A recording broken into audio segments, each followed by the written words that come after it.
Hello and welcome to this reflection from Streatham Vale Baptist Church. Last week we spoke about defiant joy, the fact that we need to relearn how to play and cultivate joy as a natural part of our lives.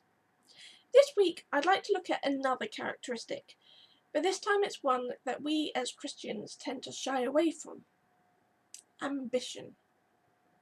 Often when we think of ambition, we think of selfishness and greed. We think of people who use and manipulate others to get ahead. But this is selfish ambition, a worldly ambition. Ambition by itself is neither good nor bad. It is neutral, and it can be used in either positive or negative ways. So I'm going to read firstly from James 3, verses 13 to 18. Who is wise and understanding among you? Let them show it by their good life, by deeds done in the humility that comes from wisdom. But if you harbour bitter envy and selfish ambition in your hearts, do not boast about it or deny the truth. Such wisdom does not come down from heaven, but is earthly, unspiritual, demonic. For where there is envy and selfish ambition, there you find disorder and every evil practice. But the wisdom that comes from heaven is first of all pure, then peace-loving, considerate, submissive, full of mercy and good fruit, impartial and sincere. Peacemakers who sow in peace reap a harvest of righteousness. So when we think about ambition, we read passages like this one in James and we think, see, James tells us that ambition is bad, so we should reject any ambition. However, that's not actually what James says. His words say selfish ambition does not come from heaven, but is earthly, unspiritual, and demonic. We have allowed the concept of ambition to be corrupted by the selfishness, or in other words, the sinfulness of the world. We need to redeem ambition for the sake of God's kingdom. God calls us to be humble, but he does not call us to be ineffective, apathetic, or complacent. Humility is not the opposite of ambition. Allow God to change the concept of ambition from selfishness to holiness. Our lives should be fueled by the holy ambition, the eager, urgent desire to see God's kingdom come in the world around us. We see God's use of ambition throughout the Bible as he places in his people the desire to see his kingdom.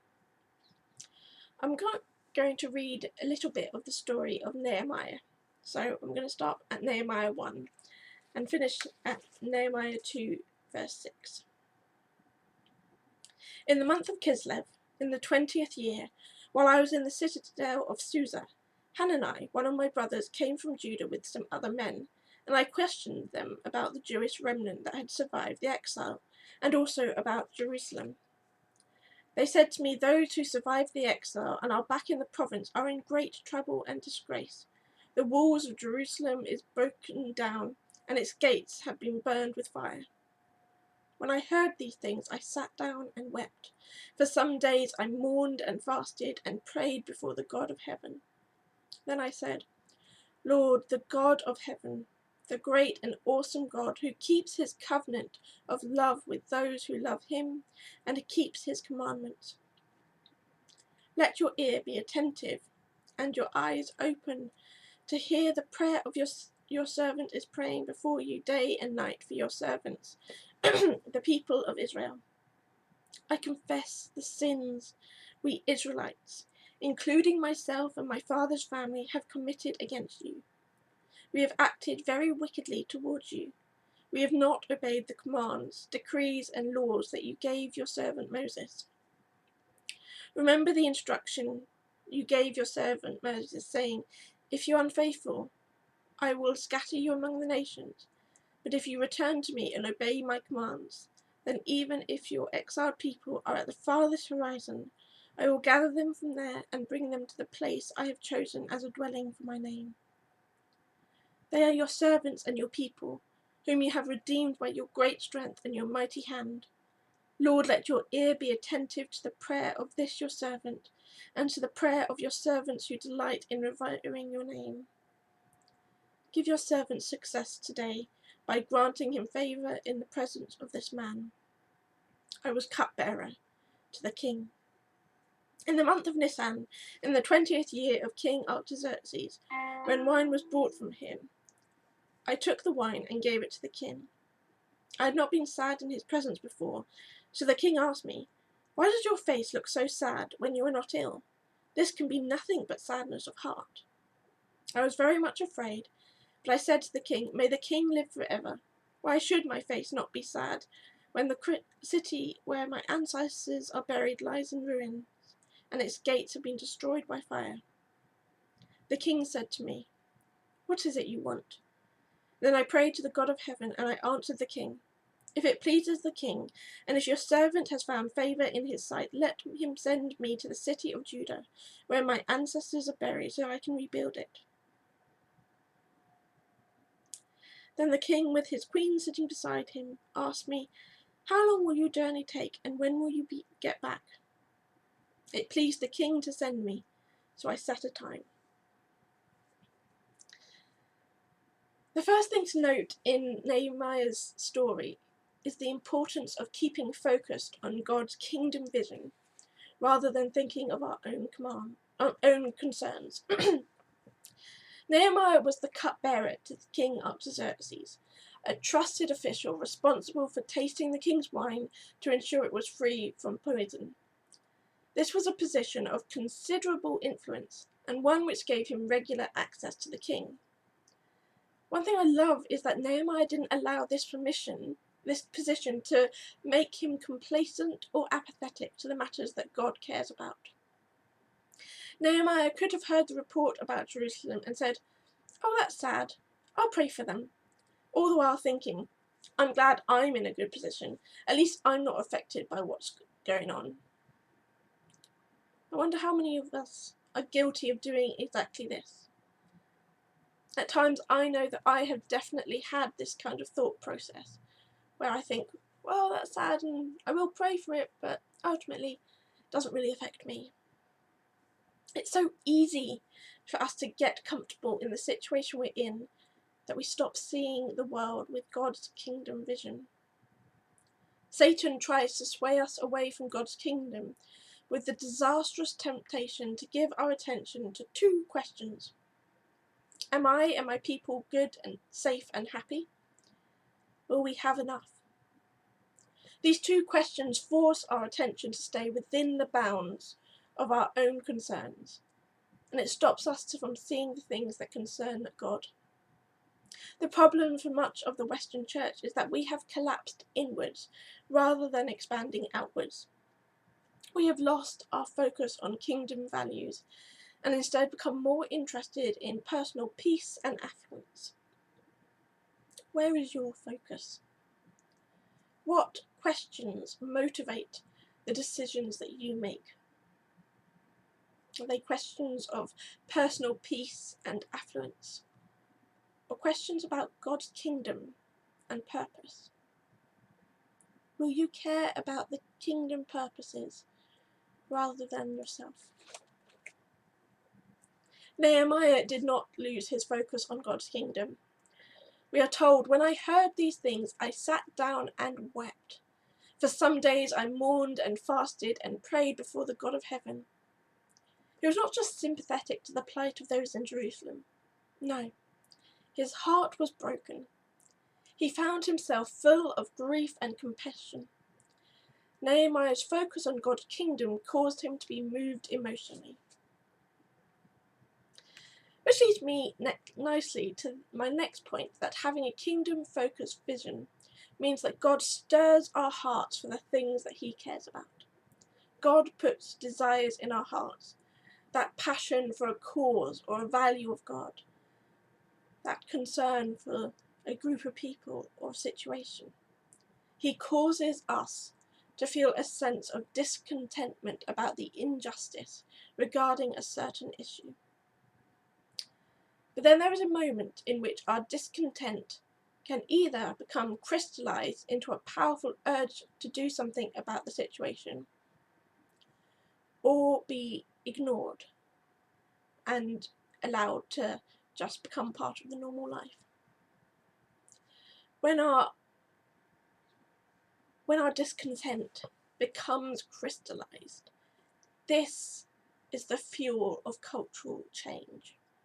That moment in our spirits which just says, enough, no more. Nehemiah heard the report about Jerusalem and his heart was stirred, and his spirit said, no, enough. I cannot let this continue. When we experience this moment, it may not look dramatic and impressive. It may look to others to be a tiny thing, but it is that moment when God calls us to respond to the burden that he has placed on our hearts. But when we have this moment, Satan tries to turn us away from action. He comes in with the so-called voice of reasonableness, the voice that says, what can you do? You are only one person. This is too big a problem. There is someone else who can do it better. You can't do anything to change this. Does any of that sound familiar? This voice of reasonableness says to us, because you can't do anything about it, satisfy your urge by half-heartedly praying for the issue. Listening to this voice of reasonableness allows the issue to become normalized, and we choose not to act. God calls us to allow our discontent to crystallize into a firm commitment to follow him and respond with prayer and action. The heart of God is not a passive heart for the broken in the world. God is active and working, and he calls us to join in and be active and working with him. What is God stirring in your heart? What thing, issue, cause, people is building discontent inside of you? How is God calling you to crystallize that discontent into faith and action?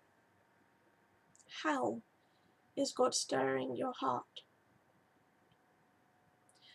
God also stirs our hearts for the things that he has put us in a position to do something about. I love reading about how God plans things and fits things together that we wouldn't even think about.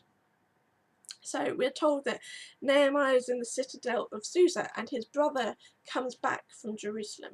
We're not sure why he's been there, but he was there for some reason. And when he comes back, Nehemiah questions him about Jerusalem. Notice it is Nehemiah who questions his brother about the exiles and about Jerusalem. It doesn't seem like Hanani volunteers the information, but Nehemiah is stirred by that godly sense of discontent and so demands to know what is happening in Jerusalem. The amazing thing is that Nehemiah is in a position to do something about it. He is the cupbearer to the king. He is able to speak directly to the king to plead the case for Jerusalem. Where has God placed you? Who have you got influence among? Who are you able to speak directly to? God places us where we are on purpose. He wants you to impact the environment around you for his kingdom. Spend time with God, seeking his purpose for placing you in the situations, the environments, and the social groups that you're in.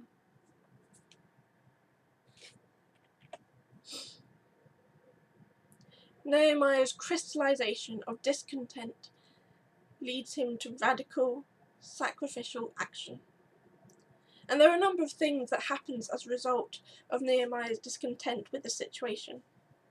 So firstly, before he does anything else, he comes before God in prayer. Now this might sound like I'm going back to the course of action suggested by the voice of reasonableness, which said, oh, just pray for the situation because you can't do anything about it. But there is a difference to the way these prayers are prayed. Satan says, just send up a half-hearted prayer and forget about it. Nehemiah got down, wept, mourned, fasted, and prayed fervently. He didn't just send one prayer up to satisfy his sense of discontent. He was overcome with a need to pray fervently, desperately. He allowed his need to pray to take over his days. In his time of prayer, Nehemiah started with who God is and what he says. He reminds himself of the might and power of God.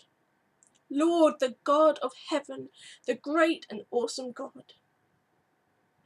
By doing this, Nehemiah reminds and encourages himself with the truth that nothing is impossible for God. God can work miracles to resolve even the most hopeless of situations. And this gives Nehemiah hope that not all is not lost for Jerusalem, because he believes in a God who can do the impossible. He then moves to praying about God's compassion and love. God who keeps his covenant of love with those who love him and keep his commandments. Nehemiah reminds himself that God is not just mighty and powerful, he is also loving and faithful. Even when we break our promises, God remains true to what he has said. This was important for Nehemiah as it reminded him that not only was God powerful enough to do it, he also cared enough to do it. Nehemiah lived at a time when other nations attempted to please or placate the gods they believed in with rituals and sacrifices and other actions that would try and show that they needed to respond. The other nations believed in gods that were generally disinterested in the affairs of the world, unless they had been given enough to make it worth intervening. Nehemiah reminds himself that he believes in the God who cares and loves the world. God doesn't need to be coerced or bribed into intervening in the world. He is already there working and is calling us to catch up with what he is doing.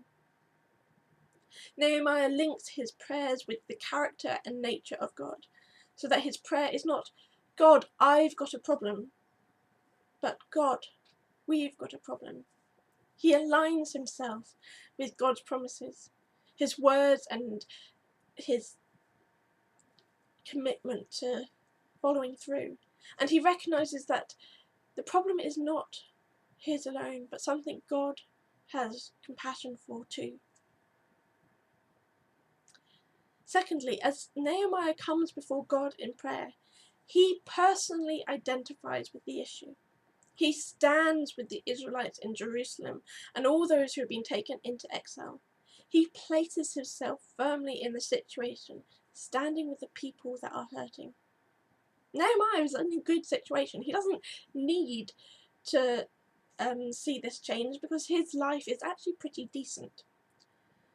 But he stands with the people whose lives are broken. And he fasts, weeps, and prays with them and on their behalf. It is a startling fact that we cannot effectively influence something that we do not personally identify with. Do you identify with the thing that God causes your heart to stir about? Do you recognise that this world is connected with each other through God, our Creator? How can you identify with the things that God has caused you to be concerned about? But Nehemiah doesn't just identify with the situation that the people are in. He also personally identifies with the sins of the world. He recognised that the situation has been caused, at least in part, by the unfaithfulness of the Israelites towards God. Nehemiah places himself amongst those who have sinned and confesses those sins for himself and also on the behalf of the whole community. Our society has an obsession with personal culpability and blame. If something goes wrong, someone is to blame and compensation should be given. We don't like to recognise that we are all united in our ability for wrongdoing. This was clear to me at one of my previous workplaces. Whenever someone had found something someone had done wrong, there was a demand for the person responsible to come forward publicly so the blame could be assigned to them personally. There was no recognition that we all make mistakes, and as long as we continue to learn from them, we didn't need to be publicly assigned the blame. There is a tendency for us not to take responsibility and repent for things that we haven't personally done. We don't like to be accused of things that our ancestors have done and that we have benefited from.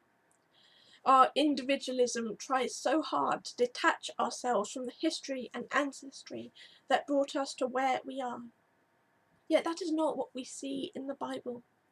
Here, Nehemiah personally identifies with the sinfulness of Israel.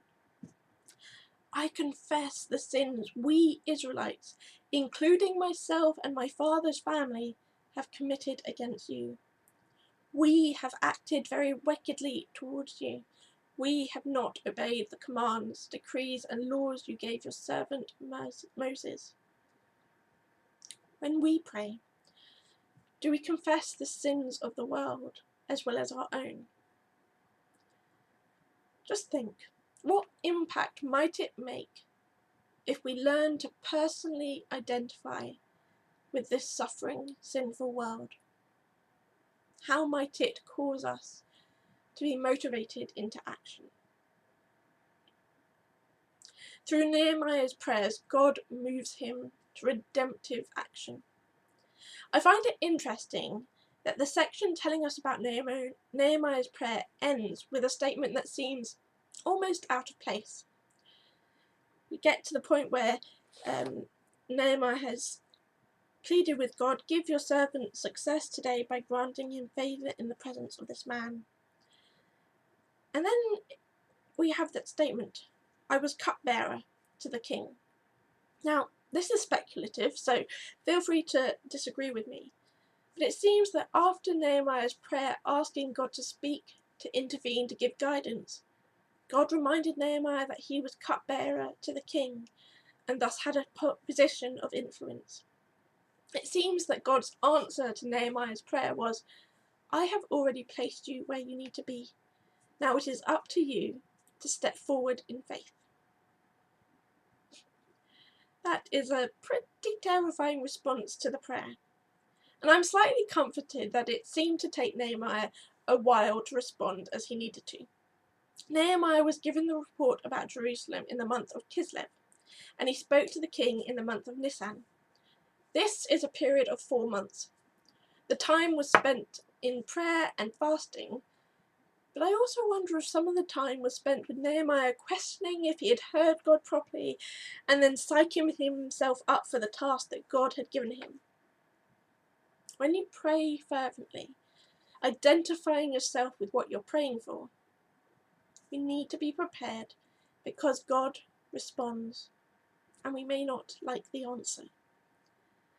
What is He saying to you? Can you find the courage to trust God, to rely on the Holy Spirit and step out in faith? Nehemiah stood in the king's presence with a sad demeanour, something that could get him executed, as no one was supposed to be sad in the presence of the king. But he trusted God and demonstrated his sorrow.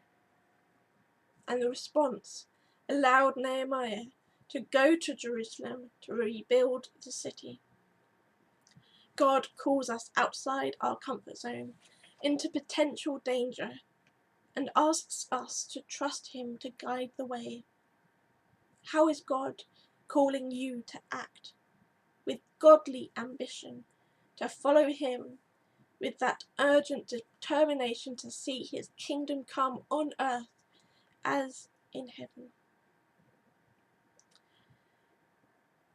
A.W. Tozer says, "Complacency is the deadly foe of all spiritual growth. Acute desire must be present, or there will be no manifestation of Christ to His people. He waits to be wanted. Too bad that with many of us, he waits so long, so very long, in vain. How can our community, how can our lives, how can our very world be different if we are filled with holy ambition to see God's kingdom here?